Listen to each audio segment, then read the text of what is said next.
Praise the lord.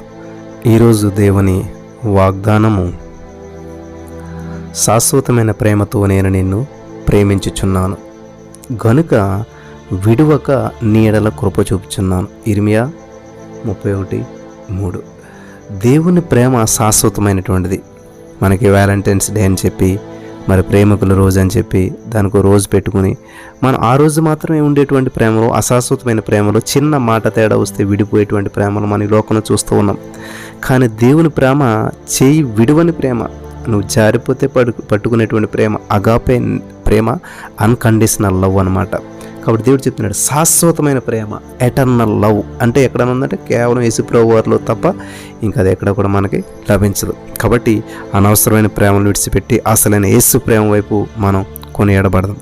స్తోత్రం దేవా. ఈ యొక్క వాగ్దానం విన్న వారందరూ శాశ్వతమైన నీ ప్రేమను పొందుకుని నీ కొరకు జీవించే, నీకు మరి లవర్స్గా ఉండే భాగ్యం ప్రతి ఒక్కరు దయచేయమని యేసు నామములో ప్రార్థించి పొందుకున్నాం తండ్రి. ఆమేన్.